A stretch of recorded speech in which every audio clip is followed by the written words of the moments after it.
पिछले 3 मैच में 3 जीत। वार्नर के बलबूते हैदराबाद बल्ले बल्ले कर रहा है। उधर लगातार 4 हार ने पुणे की राइजिंग पर गंभीर सवाल खड़े कर दिए हैं। मगर उससे भी बड़ा सवाल यह है कि अगर धोनी की टीम आज भी हार गई तो क्या होगा? होगा ये कि कैप्टन कूल का रिकॉर्ड खराब होगा। धोनी कभी भी T20 में लगातार 5 मैच नहीं हारे, मगर इस बार धोनी के लिए चैलेंज बड़ा है, क्योंकि हैदराबाद के लिए पहले अकेले डेविड चल रहे थे, अब डेविड धवन की जोड़ी दौड़ रही है। फिर पुणे की बॉलिंग का हाल भी तो खराब है। कैप्टन कूल को चाहिए एक नया गेम प्लान।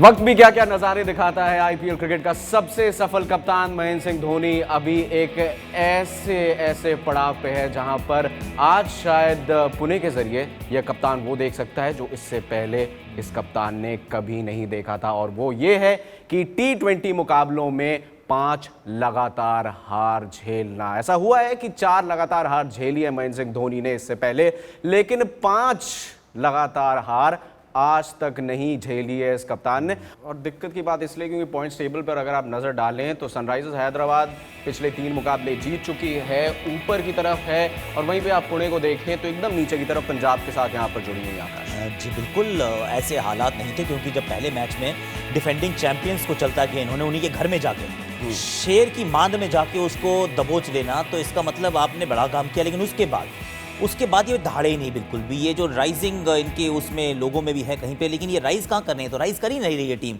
तो फिर और ये जायंट भी नहीं बचे हैं इस समय, इनको ज़रा थोड़ा दहाड़ना पड़ेगा। केपी को ये छोड़ चुके हैं, या कह दें वो इनका साथ छोड़ चुके हैं, तो फिर परेशानियाँ बहुत है। लेकिन कई बार जब आप परेशानियों में होते हैं, जब पानी में आप गिर जाते हैं, तो फिर आप हाथ पाँव मारते हैं, और हाथ पाँव मारने में कई बार आप तैर जाते हैं, तो शायद ये तैरने का समय है। तैरने का समय है, और इस वक्त जो है उड़ रही है टीम, वो है हैदराबाद की टीम। याद रखिए हमने दिखाया था कि डीन जोन्स का विनिंग फॉर्मूला क्या है, आज वो आपको बताएंगे कि टूर्नामेंट विनिंग फॉर्मूला क्या है, और उससे पहले वो ये भी बताएंगे कि इन दोनों टीमों को क्या गेम प्लान के साथ उतरना चाहिए इस मैच के अंदर। लेकिन सबसे पहले नजर डाल लेते हैं कि गेम प्लान के मेन्यू पे क्या है आज, क्या होना चाहिए गेम प्लान हैदराबाद का, क्या होना चाहिए गेम प्लान पुणे का।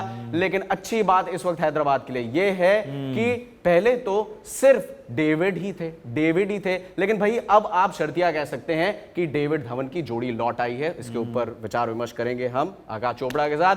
वार्नर के साथ एक खास मुलाकात, दिल से उन्होंने जो बातें बोली हैं वो भी आपको दिखाएंगे। मुस्तफिजुर रहमान का मैजिक, उससे भी आपको रूबरू कराएंगे। और उसके बाद भुवनेश्वर कुमार जो कि कहीं फीके हो गए थे, वापस रंग में आ गए हैं। और उसके बाद पुणे की कमजोर कड़ी क्या है जो उनको मैच दर मैच हराती जा रही है, उससे भी आपको रूबरू कराएंगे। लेकिन सबसे पहले आपको दिखा देते हैं वो जोड़ी जो वापस आ गई है।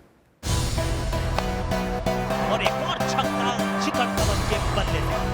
टीम इंडिया का गब्बर लंबे समय के बाद फॉर्म में वापस आ गया है, और ये तो हम न जाने कितनी बार देख चुके हैं कि जब गब्बर फॉर्म में आता है तो सामने वाली टीम में कैसे खलबली मचती है। इस बार भी कुछ ऐसा ही हुआ।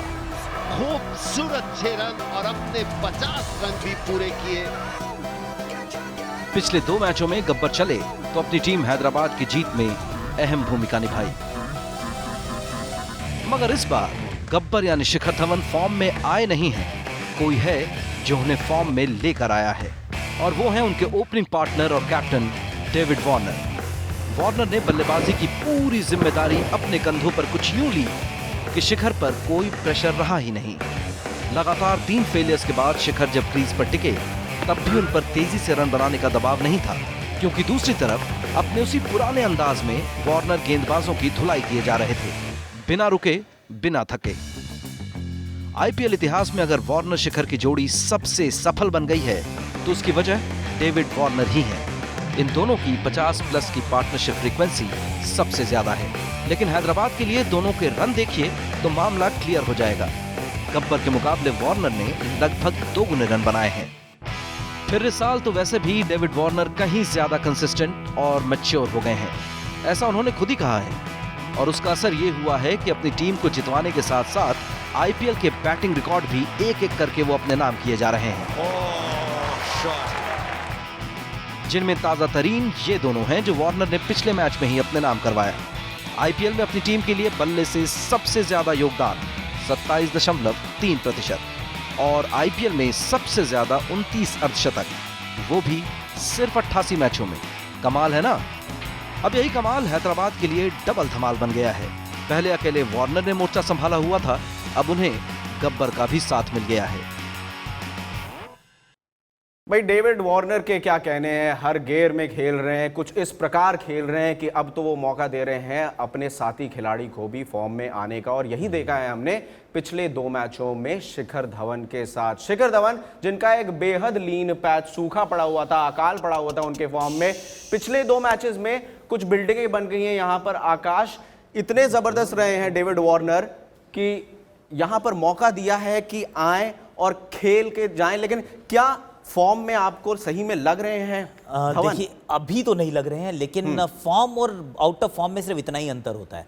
और इस समय मुझे लगता है डेविड वार्नर की तो बहुत तारीफ करनी पड़ेगी, क्योंकि अपने रन तो बना रहे हैं लगातार। 3 मैचेस में उन्होंने रन बनाए हैं, 50 से ऊपर बनाए हैं, मैच जितवाए हैं, लेकिन वो उन्होंने धवन के हिस्से के भी रन बना दिए हैं, धवन को साथ में फॉर्म में ले आए हैं। और कई बार आपको चाहिए होती है एक दूसरे की मदद। अब ये जानते हैं कि डेविड वार्नर को कहां गेंदबाजी नहीं करनी चाहिए गेंदबाजों के द्वारा, पुणे के गेंदबाजों के द्वारा। तो आकाश चोपड़ा जो यहां पर कथनी करते हैं, अब उनका जुड़वा भाई एसी वहां पर करनी कर रहा है। डेमो में चलते हुए देखते हैं कि क्या है डेविड वार्नर का स्ट्रॉन्ग जोन।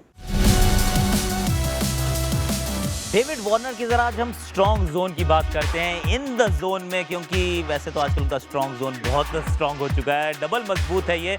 और ये जब खिलाड़ी खेलता है और आजकल खासा ही खेल रहा है, तो फिर ये आपकी बहुत पिटाई करता है। ये है वैसे छोटे से कद का, लेकिन इनको छोटी गेंद मत करना। क्यों? इस वजह से आपने शॉट डाली तो ये आपको थोड़ा सा आपका कद छोटा कर देते हैं, आपके बोना कर देते हैं या आपको छोटा कर देते हैं, क्योंकि इनके पास सब तरीके से, इनके पास बहुत सारी चीज़ें सही हैं इनके लिए। अगर पुल मारने के लिए ये 2-3 चीज़ें बहुत अच्छी करते हैं। एक तो बॉडी पोजीशनिंग बहुत अच्छी रहती है, you have to be in the top six position, तो बहुत अच्छी जगह इस तरह से सेट हो जाते हैं। जब पुल मारने लगते हैं तो अपने कद को थोड़ा सा बड़ा कर लेते हैं, पिछले टोस पे यूं करके दोनों पे खड़े हो जाते हैं एकदम बैले डांसर की तरह। और उसके बाद ये खुलती है इनकी बाजुएं खुलना बहुत ज़रूरी है, क्योंकि जिस भी आप पुल मारें और आपकी बाजुएं खुलें, इसका मतलब ये कि गेंद को आप पास नहीं आने दे रहे, आप गेंद से बहुत दूर, कम से कम हाथ की दूरी से भी ज़्यादा दूर आप गेंद को खेल जाते हैं। और उसके बाद रहता है आपके पास नियंत्रण। बहुत खतरनाक ये बल्लेबाज है, इनको आप क्रैम्प नहीं कर सकते रूम के लिए, आप इनको गति से आउट नहीं कर सकते। अतिरिक्त उछाल को या तो छोड़ देंगे या फिर वही उचक के पहुंच जाते हैं एकदम गेंद के ऊपर। तो डेविड वार्नर का ये स्ट्रॉन्ग जोन है। शॉर्ट बॉल आप इनको बिल्कुल मत डालना, क्योंकि बहुत पिटाई होगी, बहुत दर्द होता है अगर इनको आपने शॉट डाली तो। भाई बिल्कुल शॉर्ट गेंद डालने की हिमाकत मत करिएगा, नहीं तो if it's in the arc it's out of the park. कुछ ऐसा ही होने वाला है। लेकिन अब जरा चलते हैं अपने गेम प्लान के मेन्यू की तरफ। यहाँ पर हमने आपको दिखा दिया भैया कि हैदराबाद की यहाँ पर स्ट्रेंथ क्या है। वो तो है डेविड वार्नर जो कि ले आए हैं धवन को भी अब फॉर्म से। लेकिन आखिर मूल मंत्र क्या है, क्या गेम प्लान रहता है T20 क्रिकेट का, T20 क्रिकेट में डेविड वार्नर का? एक नजर उस पर।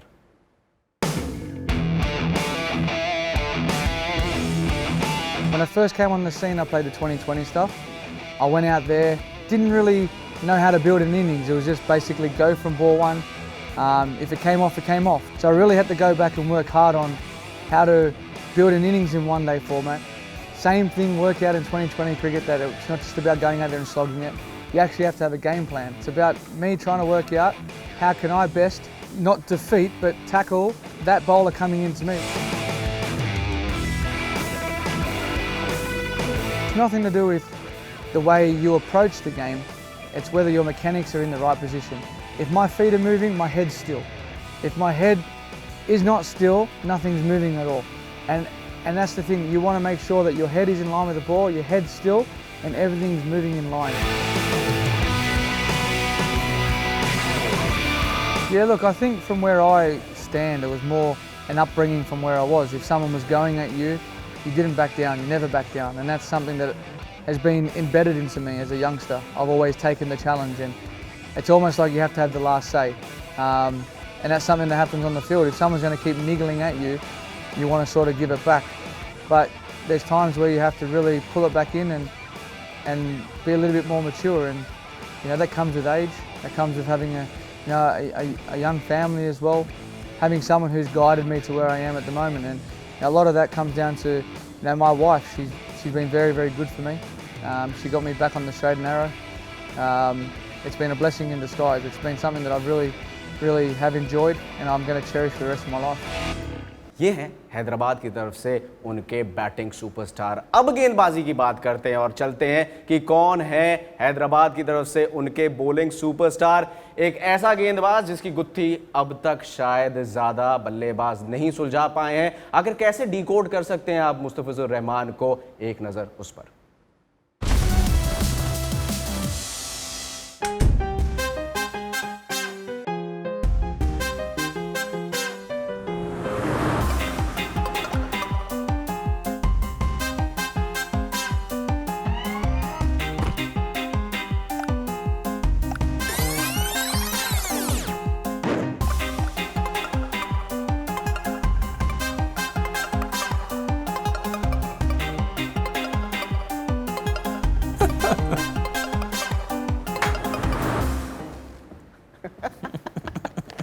महेंद्र सिंह धोनी कभी ऐसे एक्सप्रेशन दो उनको देख, कभी फ्लस्टर्ड दिखते नहीं है, पर ये एक ऐसी गुत्थी बनते जा रहे हैं आकाश, जो कि आते हैं और कई बार तो हमने देखा है, ठीक है अननोन कमोडिटी है, आफ्टर सम टाइम उसकी फिज निकल जाती है, पर मुस्तफिजुर की फिज निकलते हुए नहीं दिख रही है। क्या कारण है? देखिए, पहले तो एक बड़ी स्टेटमेंट मैं देता हूं यहां पर कि T20 क्रिकेट का इस समय ये सबसे बेहतरीन तेज गेंदबाज है। और हम किन की बातें कर रहे हैं? हम लसित मलिंगा को रख रहे हैं, हम मिचेल स्टार्क की बात कर रहे हैं, ड्वेन ब्रावो 300 विकेट की बात कर रहे हैं। मैं कह रहा हूं ये पहला साल खेल रहा है खिलाड़ी, लेकिन ये इस समय T20 क्रिकेट का सबसे बेहतरीन तेज गेंदबाज है, क्योंकि इसके पास वेरिएशंस बहुत हैं, इसके पास ऐसी विविधताएं जिनको आप पढ़ नहीं पा रहे हैं। मुस्तफिज जो ये फिज है इनके पास, यॉर्कर इनकी एकदम इमैक्युलेट है। जब यॉर्कर डालते हैं तो तेज यॉर्कर डालते हैं ये, जिसकी गति बढ़ जाती है एकदम से। और ये हमारे कुछ ग्राफ देखिए, हो गई ना बात। देखिए यॉर्कर 138 यानी लगभग 140 की स्पीड पर, और जो ऑफ कटर है वो 125 की स्पीड पर। लेकिन अब इस ऑफ कटर में भी कहानी है सिद्धार्थ, ये सीधा इतना स्ट्रेट फॉरवर्ड नहीं है कि 140 से 125 पे आगे आप संभल जाएंगे। एक 125 किलोमीटर वाली है, एक 106 किलोमीटर वाली है, और एक तेजी से आपकी तरफ आती है, एक पड़ने के बाद उछलती ज्यादा और ज्यादा घूमती है जो 105-6 किलोमीटर पे आती है। और इसमें परेशानी है कि किसी भी गेंद का जो इनका वेरिएशन है इसमें ना आर्म स्पीड नहीं बदलती। यॉर्कर के लिए भी उसी स्पीड पर, ऑफ कटर के लिए भी उसी स्पीड पर, 106 की स्पीड पर भी वही आर्म स्पीड घूम रही है। तो बल्लेबाज को पता नहीं चलता, एक पैसे का भी अंदाजा ही नहीं है कि क्या होने वाला है। और ये बहुत बड़ा कारण है कि मैच दर मैच जो गेंदबाजी है हैदराबाद की, ऑपोजिशन को 140 के आसपास ही रिस्ट्रिक्ट कर रही है। इकोनॉमिकल काफ़ी रहे हैं इसमें। कौन? मुस्तफिजुर रहमान। अब फिर से देखिए आकाश, 5 मैच इन्होंने खेले हैं अब तक, इकोनॉमी सबसे बढ़िया है, 5.25 के आसपास इनकी इकोनॉमी है। अगर आप मिनिमम 20 ओवर्स, मिनिमम 10 ओवर्स लेके चलें तो ये ज़बरदस्त है। आते हैं, विकेट तो लेके जाते ही हैं, पर बेहद कंजूस है। बेस्ट इकोनॉमी है इस वक्त इस सीजन में आईपीएल के। छोड़ दीजिए, मैं आपको एक और चीज बताता हूँ इससे बढ़िया बात, जो आंकड़े कई बार बताने में आपकी बात रह जाती है। T20 पावर रेटिंग में हम ये बहुत बढ़िया बताते हैं कि टॉप 6 में कौन डालता है, अंतिम 4 में कौन डालता है। ये डालते हैं छठा ओवर। छठा ओवर 6 ओवर के पावर प्ले में सबसे महंगा ओवर होता है अमूमन, 5वां छठा बहुत पिटाई होती है। ये उसमें से 1 ओवर डालते हैं, वहां हो गई सबसे ज्यादा पिटाई होनी चाहिए।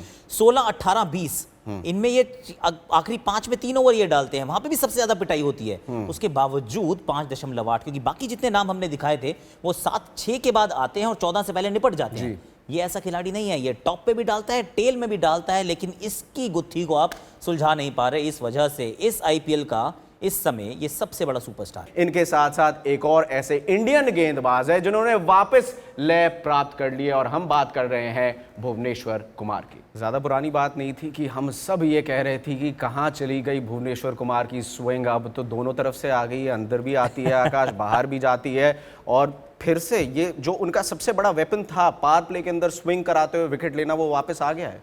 ये बताता है कि कॉन्फिडेंस क्या बड़ी चीज़ है, दिखाई नहीं देता, ये समझ में नहीं आता ये क्या चीज़ है, कैसे आप डिफाइन करें इसको। ना तोल सकते हैं ना माप सकते हैं, लेकिन जब कॉन्फिडेंस आ जाता है तो आप आगे गेंद डालने लगते हैं। गेंद हाथ से छूटती इनके पहले भी सही थी, सीम बड़ी अच्छी आती थी, लेकिन सीम थोड़ी सी तिरछी हो गई तो इन स्विंग हो गई, थोड़ा सा बाहर की तरफ चली गई तो आउट स्विंग हो गई।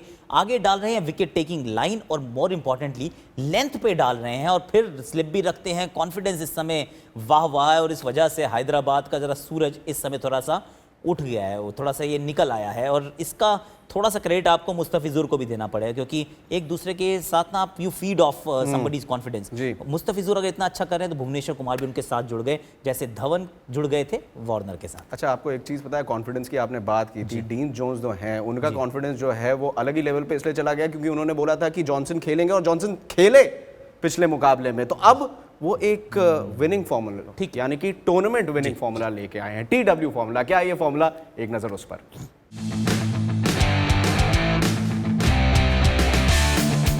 Hello everyone, Dean Jones here, and it's the first time these two teams have ever met, Hyderabad versus Pune, and one's going really well. Hyderabad have won 3 in a row, and conversely, Pune boys are in all sorts of trouble, losing Char in a row.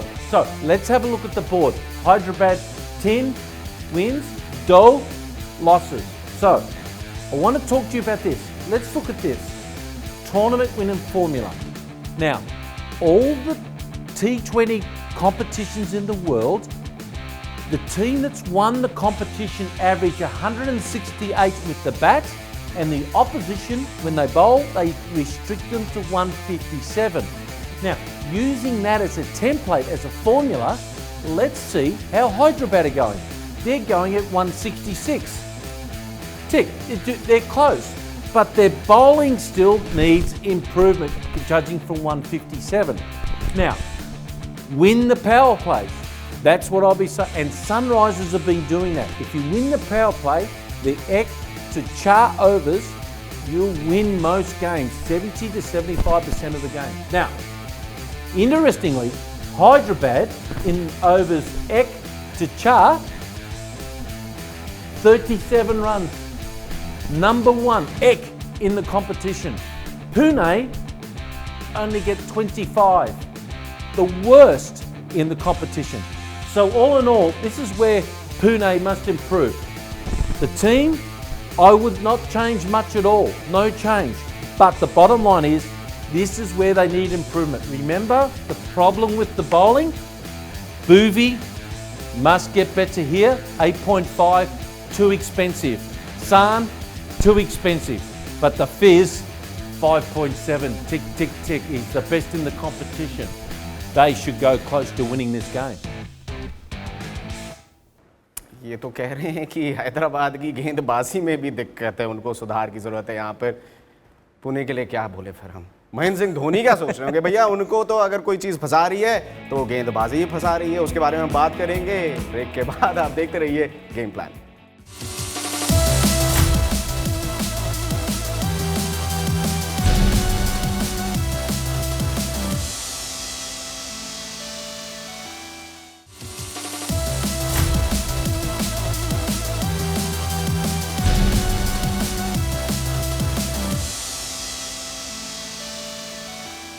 Break के बाद स्वागत है आपका। आप देख रहे हैं game plan. मेरे साथ आकाश चोपड़ा यहाँ पर मौजूद है और आज का मैच जो कि पुणे और हैदराबाद के बीच खेला जाएगा, हमने ब्रेक से पहले बात की कि क्या गेम प्लान होना चाहिए हैदराबाद का। तो अब बात करते हैं कि पुणे का गेम प्लान क्या होना चाहिए। और अगर सबसे पहले हम बात करें उनकी दुखती रग की, जिसको वो सुधारना चाहेंगे, महेंद्र सिंह धोनी सुधारना चाहेंगे, तो वो है उनकी कमजोर गेंदबाजी। ये करीबी मामला होगा बिल्कुल। ईशांत शर्मा टेस्ट मैच में टीम इंडिया के पेस लीडर, मगर लिमिटेड ओवर क्रिकेट में पिछले 1 साल से उनकी टीम में जगह पक्की नहीं है। ऐसे में आईपीएल ईशांत के लिए अच्छा मौका है सेलेक्टर्स को इंप्रेस करने का। मगर पुणे के स्पेयर हेड के तौर पर अपने सिलेक्शन का अभी तक तो फायदा नहीं उठा पाए हैं ईशांत। 4 मैचों में सिर्फ 3 विकेट लिए हैं और करीब 10 की इकॉनमी से रन लुटाए हैं। कुछ यही हाल आरपी सिंह का भी रहा है, 10 की ज्यादा की इकॉनमी और 2 मैचों में केवल 1 विकेट। पुणे की मुश्किल यह है कि उनके विदेशी तेज गेंदबाज थिसारा परेरा भी किफायती बॉलिंग नहीं कर पा रहे। नतीजा ये कि पावर प्ले में ही टीम पुणे आधी जंग हार जा रही है। तेज गेंदबाजों के इस प्रदर्शन को देखकर धोनी के पास चारा ही क्या बचा था। उन्हें फिरकी के उसी जादूगर के पास वापस जाना पड़ा जो टीम इंडिया में भी उनका तुरुप का पत्ता है। T20 इंटरनेशनल हो या IPL, Ashwin power play overs के भी चैंपियन बॉलर रहे हैं। मगर अफसोस, ऑन डिमांड विकेट चटकाने वाले धोनी के इस धुरंधर का प्रदर्शन भी अब तक औसत ही रहा है। 8 से कम की इकॉनमी, मगर 5 मैचों में सिर्फ 1 विकेट, सिर्फ 1। 7 विकेटों के साथ दूसरे अश्विन यानी मुरुगन अश्विन इस समय पुणे के सबसे सफल गेंदबाज हैं। पावर प्ले में पानी की तरह रन बहाने वाली ये बॉलिंग यूनिट डेथ ओवर्स में भी रन नहीं रोक पा रही। पावर प्ले में 9 तो डेथ ओवर्स में 11 की दर से रन दे रहे हैं धोनी के गेंदबाज। यही वजह है कि बल्लेबाजों के 3 बार 150 से ज्यादा स्कोर खड़ा करने के बाद भी गेंदबाज स्कोर को डिफेंड नहीं कर पाए। साफ है, अगर धोनी T20 में लगातार 5 हार के इस अनचाहे रिकॉर्ड को टालना चाहते हैं तो उनके गेंदबाजों को कुछ स्पेशल तो करना होगा।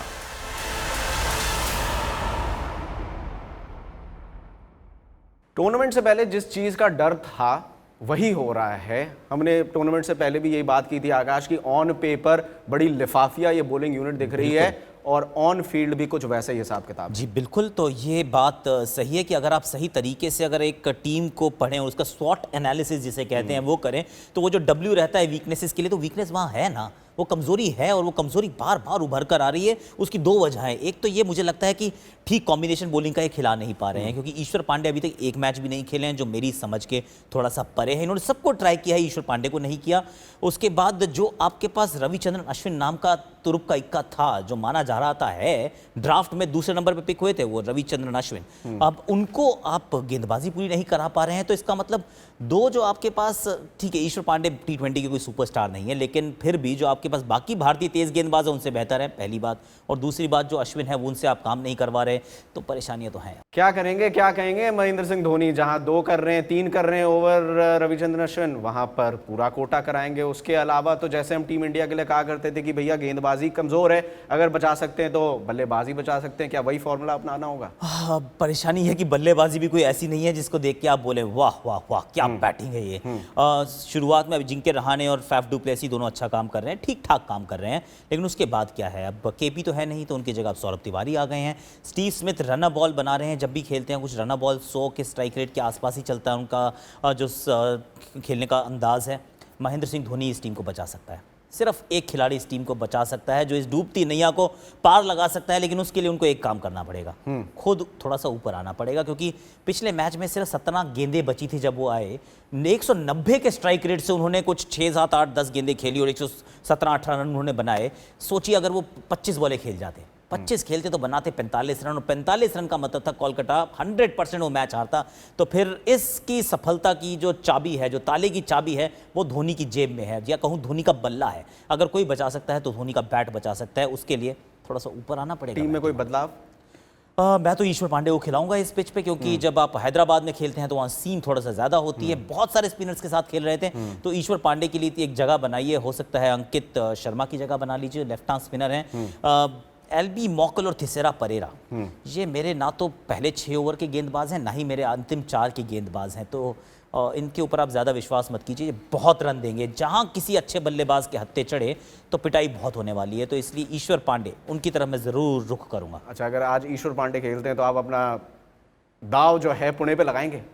यार मैं तो वैसे ही लगा रहा हूँ कि मतलब वो खेले चाहे ना खेले, मैंने धोनी पे लगाया आज अपना दांव। मेरे हिसाब से धोनी की टीम जीतेगी, सब कुछ अगेंस्ट है उनके, अगेंस्ट दी ऑड्स। 4 मैच हार के आए हैं, डेविड वार्नर गजब की फॉर्म में, लगातार 3 मैच जीत चुकी है टीम, लेकिन आज मैं जाऊंगा अंडरडॉग के साथ। अंडरडॉग इस समय धोनी की टीम है, तो धोनी पुणे मेरी टीम। चलिए जी, मोटी मोटी बात यह है कि आकाश चोपड़ा और लॉ ऑफ एवरेजेस कहता है कि आज पुणे जीतेगी, लेकिन देख लेते हैं कि एवरेज टोटल क्या रहा है हैदराबाद के इस मैदान पर। औसत स्कोर 157, औसत विनिंग स्कोर 146।